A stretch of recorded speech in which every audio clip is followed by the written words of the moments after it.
अस्सलामुअलैकुम जमात दोइम।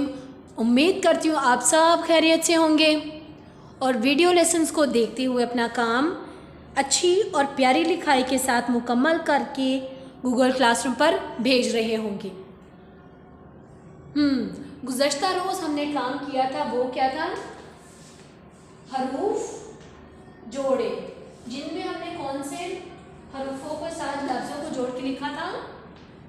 हमने जो गुज़श्ता रोज़ का क्या काम किया था वो क्या था? हरूफ हे रे वाओ फे, हरूफ जोड़े, जीम वाओ रे ये और नून गुन्ना, हरूफ जोड़े, जिनमें चार हरूफ कौन से दिए हुए थे? अलिफ, वाओ, छोटी ये और बड़ी ये। फैज़ान आप मुझे बताएं बेटा, अलिफ, वाओ, छोटी और बड़ी ये, अगर मैं इसके साथ किसी लफ्ज़ को मिलाकर लिखूंगी तो उन हरूफों को मिलाकर लिखूंगी तो क्या होगा? सब लफ्ज़ों की आवाज़ मुख्तलिफ होगी। जैसे कि अगर मैं लिखती हूँ नून, मैंने हरूफ लिया नून, नून के साथ मुझे अलिफ को भी मिलाना है, नून के साथ मुझे वाव को मिलाकर लिखना है, नून के साथ मुझे छोटी ए को मिलाकर लिखना है और नून के साथ ही बड़ी ए को मिलाकर लिखना है। अब अगर मैं नून को अलिफ के साथ मिलाऊं तो क्या उसकी शक्ल ऐसे बनेगी?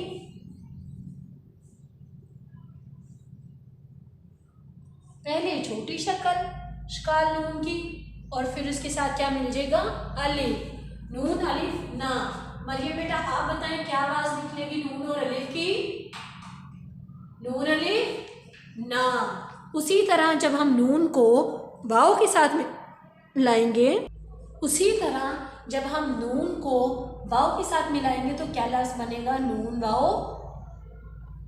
पहले नून की छोटी शक्ल जो कि हमारे पास बनती है, उसके बाद क्या आ जाएगा? वाव। वाव की छोटी शक्ल नहीं होती तो फिर हम क्या करते हैं कि वाव क्या है? शरारती नो, और वो अपने पिछले लफ्ज़ के साथ उसको हम नून के साथ मिलाकर लिख देंगे। नून और वाव क्या आवाज़ निकलती है मोहित बेटा आप बताएं? नून वाव नो। उसी तरह अगर हम नून के साथ छोटी ए को मिलाएं तो अब आप देखो छोटी ए की तो छोटी शक्ल बनती है, उसी तरह बड़ी ए की भी छोटी शक्ल बनती है। तो हमें क्या करना चाहिए? नून की भी छोटी शक्ल और ये की भी छोटी शक्ल? जी नहीं, इससे हमारा काम क्या हो जाएगा? नून ये। क्या ये लफ्ज़ मैंने सही लिखा है? जी नहीं, हम नून को इसके साथ मिलाएंगे नून और फिर आ जाएगा छोटी ये, नून छोटी ये नी। क्या लफ्ज़ बन जाएगा? नून छोटी ये नी। उसी तरह हम नून को बड़ी ए के साथ मिलाकर लिखेंगे तो वो क्या लफ्ज़ बनेगा? नून बड़ी ए ने।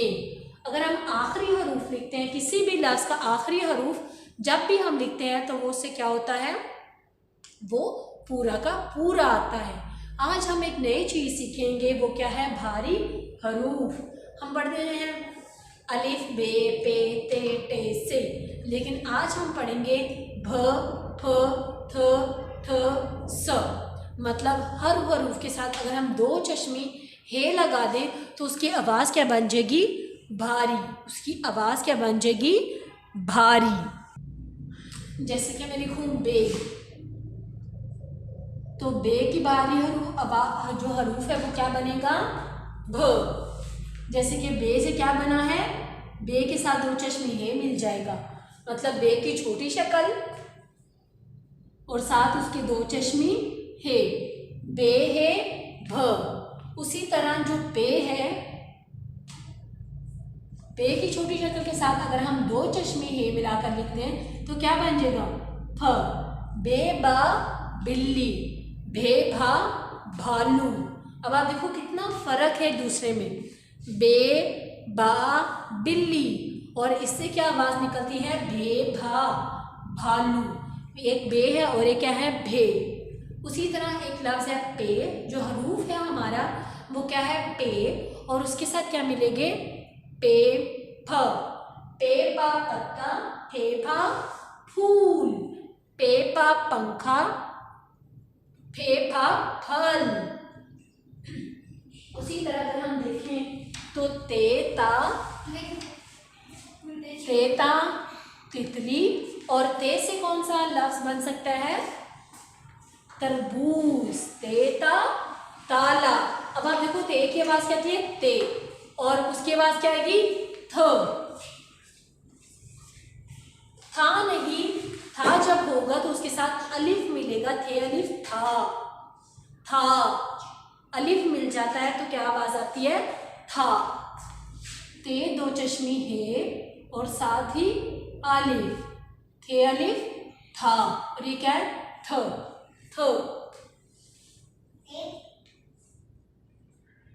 थे था थाली, थे अलिफ था, लाम छोटी है ली, था ली।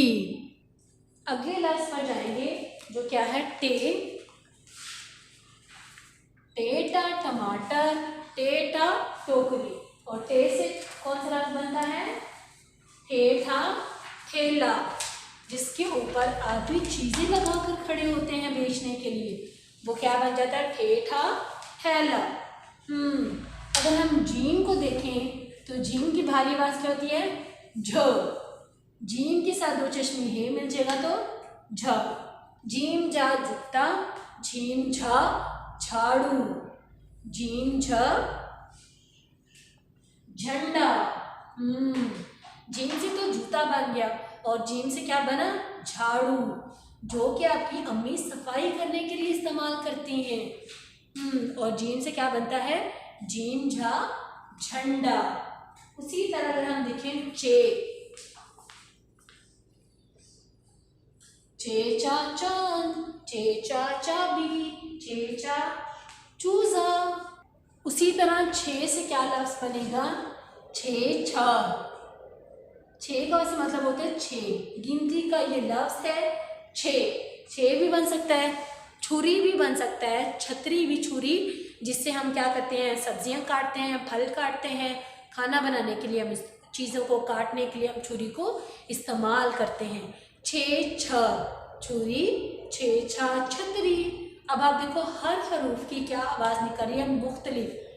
बे बा बालू। अगर ये होता है भालू, सही लफ्ज क्या है? भालू। अगर मैं इसकी जगह पे खाली बे लिख दूं, बालू, क्या ये दोनों लफ्ज एक जैसे हो सकते हैं पढ़ने में? जी नहीं। अब आप देखो दोनों जो लफ्ज हैं उनकी आवाज एक दूसरे से मुख्तलिफ है। ये है बालू और ये क्या है? भालू, भालू, भालू। उसी तरह देखो पेपा पंखा, और पे से फूल, फूल या फल। अगर मैं एक और मिसाल के तौर पर लिखती हूँ, जो भी मिसाल है, पेपा पल, पल लफ्ज होता है कि फल होता है? अब आप लोग मुझे खुद बताएं, उमर बेटा आप खुद बताओ, पल लफ्ज होता है कि फल लफ्ज होता है? इसकी आवाज क्या होती है? भारी। क्या लफ्ज होता है? फल। पे दो चश्मी है, फ और लाम, फेला फल। उसी तरह हर एक लफ्ज की आवाज क्या होती है? एक दूसरे से मुख्तलिफ होती है। अगर हम काफ से लिखें, काफ से अगर मैं एक लफ्ज लिखती हूँ, काफ रे, सीन छुटी है सी, कुर्सी, और ये मैं लिखती हूँ खुर। कुर्सी लफ्ज होता है कि खुर्सी लफ्ज होता है बच्चों? काफ रे कुर, सीन छुटी है सी, कुर्सी। या काफ है ख रे, खर सी, खरसी लफ्ज होता है कि कुर्सी लफ्ज होता है? सही लफ्ज कौन सा है? कुर्सी। उसी तरह इसमें से सही लफ्ज कौन सा है? फल। उसी तरह बे को देखा जाए तो सही लफ्ज कौन सा है? भालू। उम्मीद करती हूँ भारी अल्फाज की जो मश्क आप लोगों को करने में कोई भी मुश्किल पेश नहीं आई होगी। हम जाएंगे अपने सफ़ा नंबर 13 पर। आपकी उर्दू की किताब पर जो मौजूद है उसमें आपको क्या लिखा हुआ है, हर हरूफ की भारी आवाज़ें बताई गई हैं कि बे की ये आवाज़ है, पे की ये है, ते की ये, टे की सही है, दाल की ये है, काफ की ये है, गाफ की ये है। अगर हम सफ़ा नंबर 14 पर जाएं तो उनमें क्या है, भारी हरूफ की तस्वीर से मिलाएं। हमने क्या करना है, हर जो तस्वीर आपको अपनी किताब पर नज़र आ रही है आपने उसको उसके भारी हरूफ के साथ मिलाना है। ये देखें आपकी किताब पर आपको पहले क्या नज़र आ रहा है, घोड़ा। घोड़ा लफ्ज होता है कि घोड़ा, घोड़ा। तो घोड़ा किससे बनता है, छ से, झ से, ढ से, घ से कि फ से। शाबाश, किससे बनता है, घ से। अगर हम देखें अगली तस्वीर किस चीज़ की बनी हुई है, फूल। तो फूल किससे बनेगा,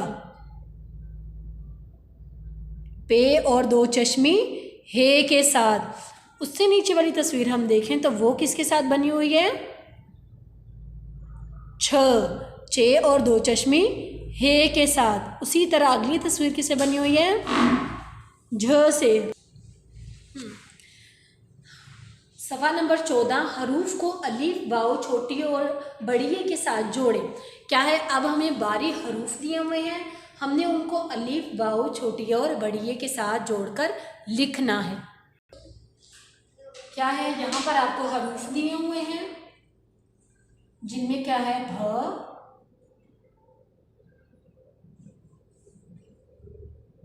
मैंने ये 3 हरूफ लिए हैं जिनमें क्या है, भ, फ और छ।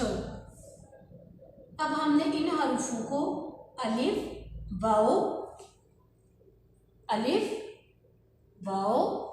छोटिए और बड़िए के साथ मिलाकर लिखना है। और ये भी देखना है कि इन हरूफों की क्या आवाज़ आएगी।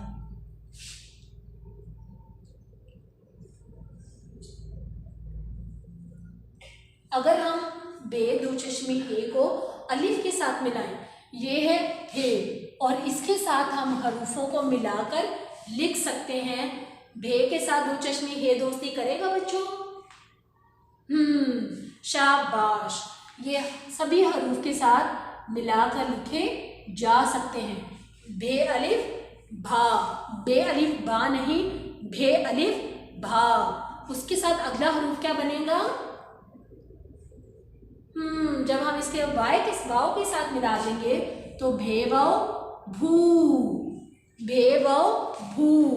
अगर हम उसके बाद काफ लिख देंगे तो क्या लफ्ज बन जाएगा, भूख। मतलब अभी तो हमारा दिल कर रहा है खाना खाने को, उसके साथ क्या किया मैंने, एक और लफ्ज का इजाफा कर दिया और उससे क्या हुआ कि मेरे पास एक नया लफ्ज बन गया। वो क्या है, भूख। भूख लफ्ज होता है कि भूख होता है, मेरा ख्याल से तो भूख होता है लफ्ज। उसी तरह हम अगले लफ्ज पर जाएंगे और वो क्या है, भे छुटिए भी। जो लफ्ज दिया हुआ है वो पूरा और उसके साथ हम अगले लफ्ज को मिलाकर लिख देंगे। भे अलिफ भा, भे व भू, बे छोटिए भी, बे बड़िए भे। उसी तरह हमारे पास अगला हरूफ क्या है दिया हुआ, फे अलिफ फा, फे अलिफ फा। पा नहीं, क्या लफ्ज बनता है, फा, फे अलिफ फा। और फे के साथ वाव मिल जाएगा तो फे वाव फू, पू नहीं, पे वाव फूलम फूल। फूल का मतलब होता है तालाब, तालाब जहाँ पर बच्चे क्या करते हैं, तैरते हैं। क्या करते हैं, तैरते हैं, स्विमिंग सीखते हैं, तैरना सीखते हैं। वो क्या होता है, पूल। ये इंग्लिश का लफ्ज़ है और इसका मतलब होता है तालाब। अगर हम लिखेंगे फू, फेवर फूलम फूल, देखो कितनी आवाज़ मुख्तलिफ आती है एक लफ्ज़ की दूसरे लफ्ज़ के साथ। अगर हम दो हरूफ लिख लेते हैं, दो हरूफ को आपस में मिलाकर लिख लेते हैं तो उससे क्या हो जाता है, हमारा लफ्ज़ मुकम्मल हो जाता है। उसी तरह हम फे को छोटिए के साथ मिलाकर लिखेंगे, फे छोटिए फी, पी, पे छोटी है, पी का मतलब होता है कि कुछ भी पीना, जैसे पानी पीना, चाय पीना, कोई शरबत पीना, मशरूब पीना, वो क्या लफ्ज़ होता है? पी। पे छोटी है, पी। और ये क्या है? फे छोटी है, फी। उसी तरह फे बढ़िए, फे। फे और बढ़िए, फे। अगली मिसाल पर हम जाएंगे, वो क्या है? छे। तो छे अलिफ छा, छे अलिफ छा। जो हमें लफ्ज़ पहले दिया हुआ हम पूरा वो लिखेंगे और अलिफ की उसके साथ दोस्ती करवा देंगे, तो छे अलिफ छा, छा। क्या छा और छे एक जैसे हो सकते हैं? काफ़ी बच्चे ये लफ्ज़ी गिनती में ये गलती करते हैं। छे, छे और छा। छा का मतलब क्या होता है कि अंधेरा छा रहा है। उसी तरह छे बौ छो, छे बौ छो और चे बौ चो। चो और छो कितनी मुख्तलिफ आवाज़ देते हैं। इसी तरह हम आगे जाएंगे। छे छोड़िए छी, छे छोड़िए छी और छे बढ़िए छे। उम्मीद करती हूँ सफ़ा नंबर 13 और 14 का काम आपको करने में कोई भी मुश्किल पेश नहीं आई होगी जमात दोइम। लेकिन फिर भी अगर आपको कुछ समझ नहीं आया या कुछ भी समझ नहीं आ रहा तो आप व्हाट्सएप पे या गूगल क्लासरूम पे मैसेज करके पूछ सकते हैं। घर पे रहें, महफूज रहें। अल्लाह हाफिज़।